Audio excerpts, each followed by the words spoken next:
of Brendan and everybody else from the comedy scene in the olden times. Yeah, it is. I just seen it now. Fucking great. Can't wait to see this. So, let's go and do this. Let's go and do this. So this is courtesy of the Fire and the Kids subreddit. It's called The Redacted War. You can see it there in the title. You'd be surprised. Episode 3. Let's check this out. This should be fucking good. Yeah. Previously on The Redacted War.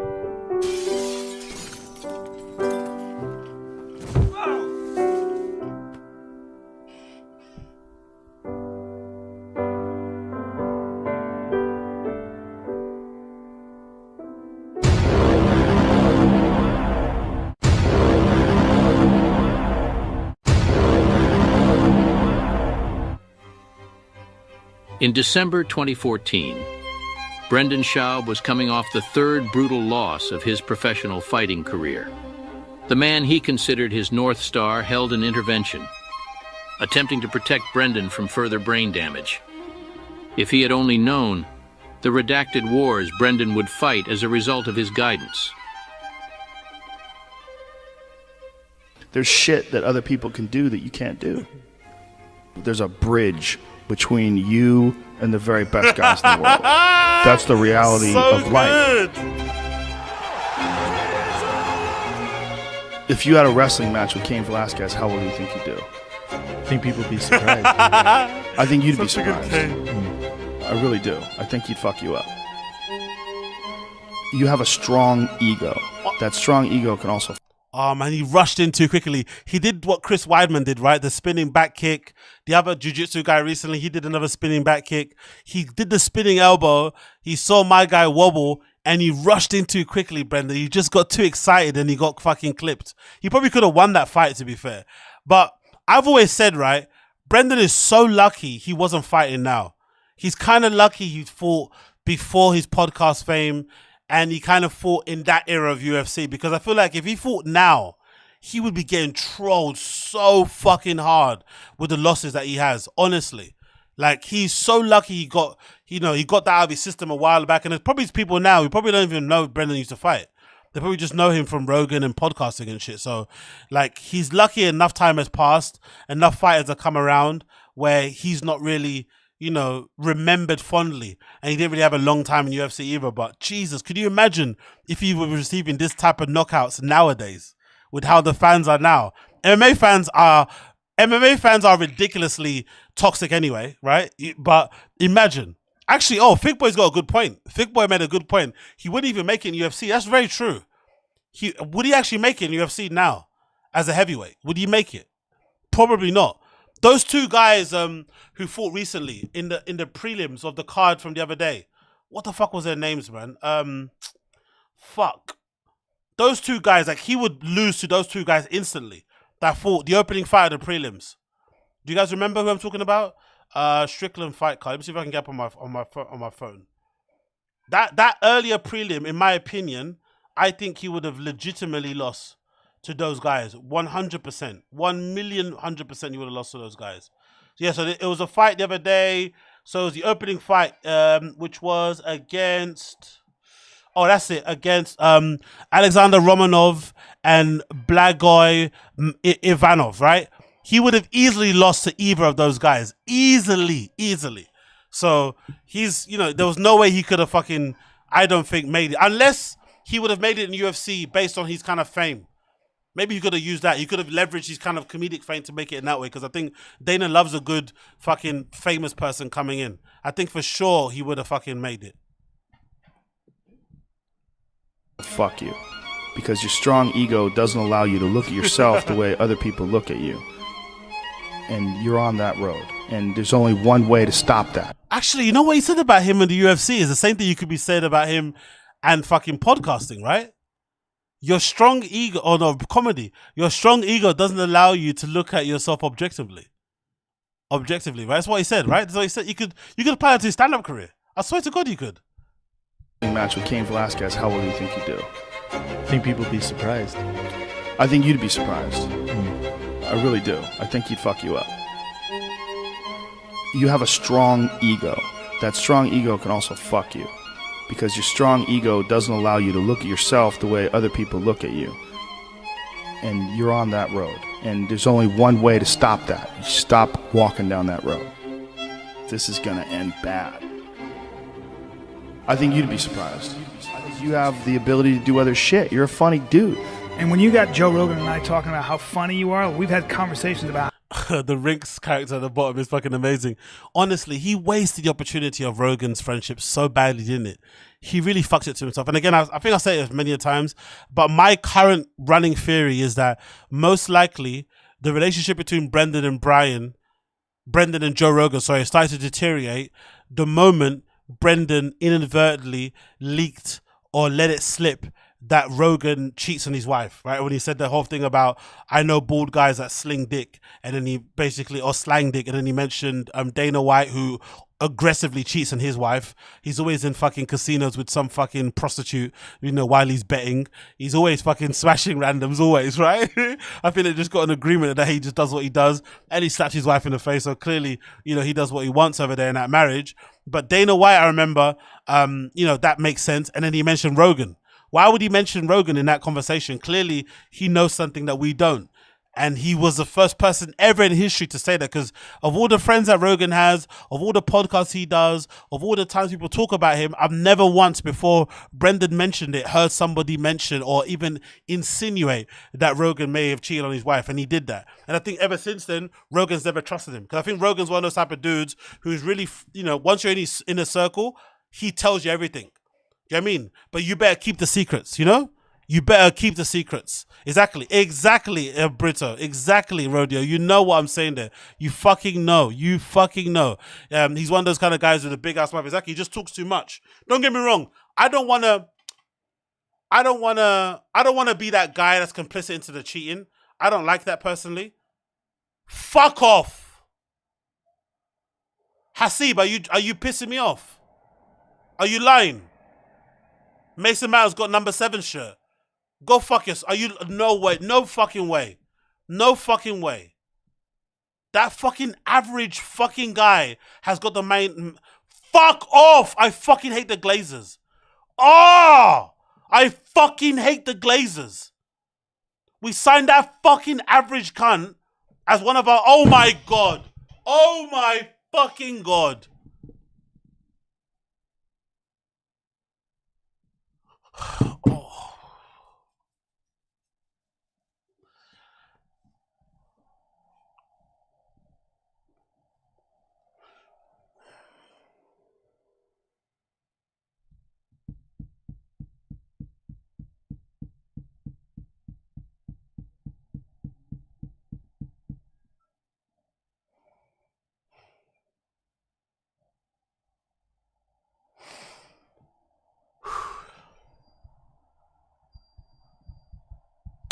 All right, cool. Whatever. I'm not talking about it now. Fuck!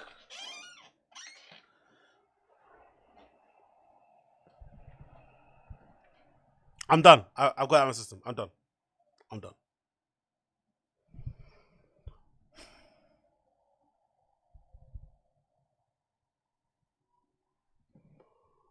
Fucking hate the Glazers. I fucking hate the Glazers. I swear to God.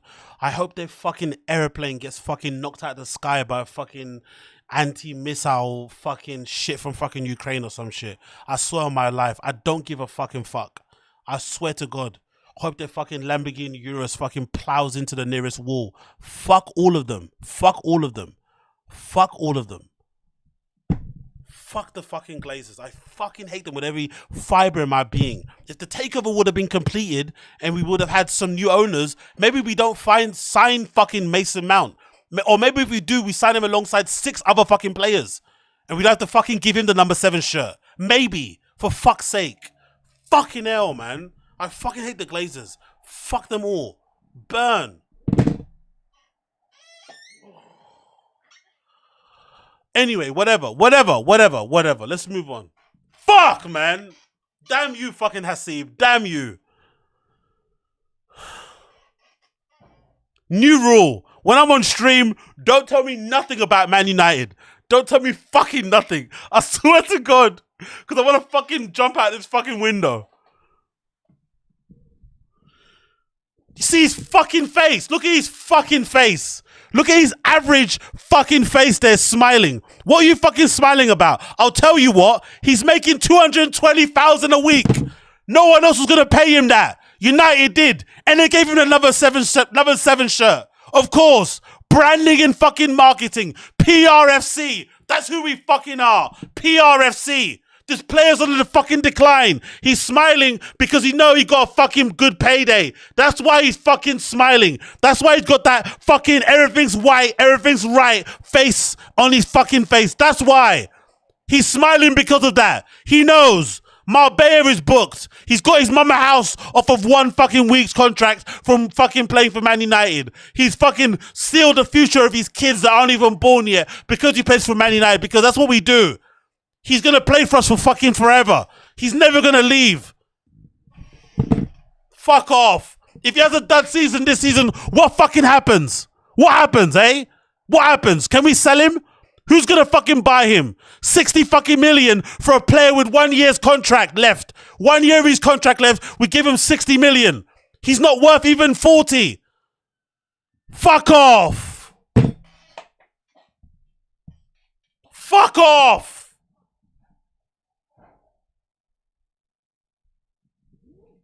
Fuck off!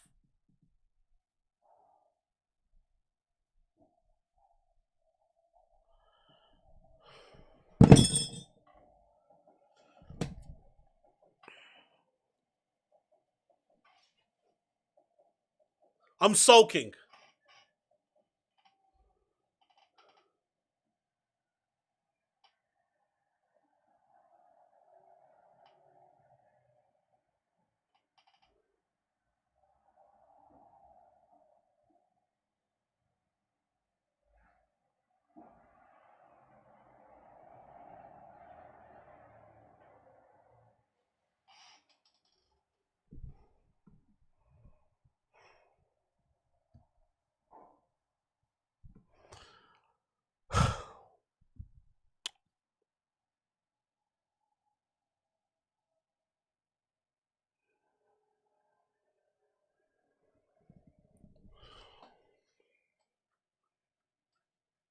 If I had a wife, I think I'd be punching her right now. I swear to God. I think I'd be fucking taking it out on the missus like Yuri.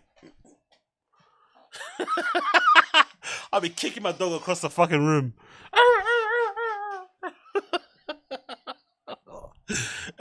Anyway, fuck.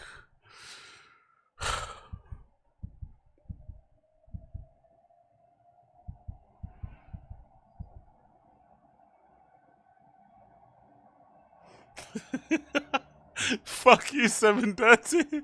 One of my United fans upset an angel gets his wings.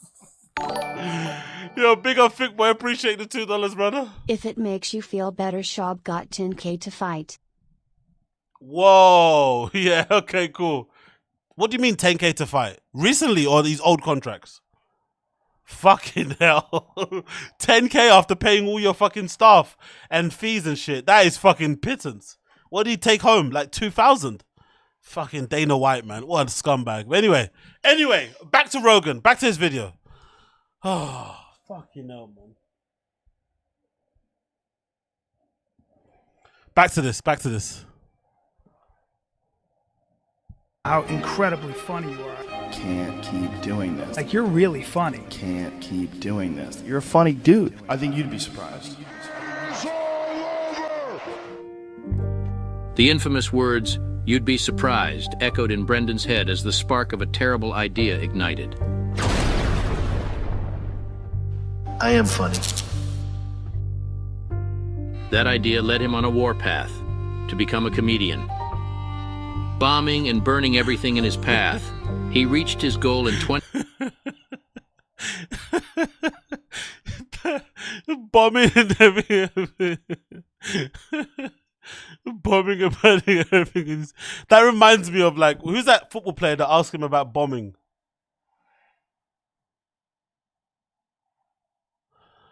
Who's that football player? What did it say? Let's see if I can find it. Somebody asked him about bombing, and who is it? Was it on Bussing with the Boys, right? Let's see if I can find it. Is it something to do with bombing? Let's see if someone clipped it. Bombing. Oh no, they don't have it. Cool, but I think it was with Busting with the Boys. Sign about bombing. And he was like, what? I don't bomb. Oh, let me find it. Let me find it. Oh, I can't find it. It doesn't matter. Let's go. Let's continue. 2019 with his debut comedy special titled You'd Be Surprised. Though many laughed at the prospect of Brendan as a comedian. Oh, look at the stage. Look at shit. Look at that. That is so good, man. Whoever does this, man. Wow. Though many laughed at the prospect of Brendan as a comedian. Nobody was laughing now. In quiet moments, I sometimes think on the world, wondering if Rogan never had that talk with Shob, all the horrors we'd have never witnessed. Before I shed a tear, I remember though, then we wouldn't have the greatest subreddit of all time, or this great community. So I thank him.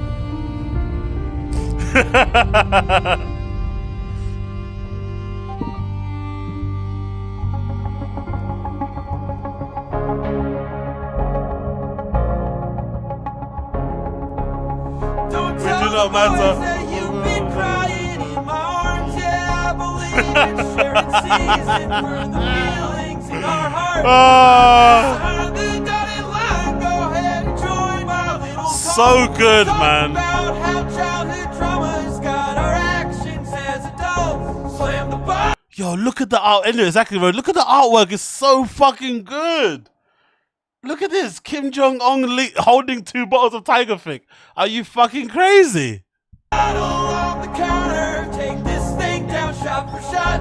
You know I've made a lot of best friends. You're the best friend that I've got. And now we're howling at the moon. Hell yeah, Wow. we're making lots of noise. You know I hate to say I love you, but there ain't no other choice. Don't tell the boy.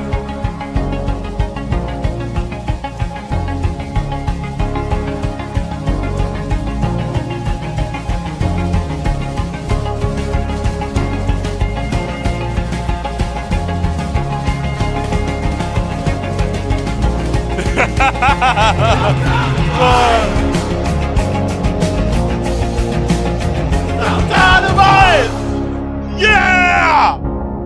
T-Fat-K Army! Don't tell the boys we got each other, and I'll love you till the end. Don't tell the boys. We do not matter. We do not matter. We do not matter. Redacted Wars. I fucking love it. Wow, what great work. These guys If it fucking doesn't come from here, if it don't have 3 C's, if it's 2 C's, 1 C's, that's bullshit. This is all real. Welcome. You're welcome. Thank 'em. You're welcome. Thank 'em.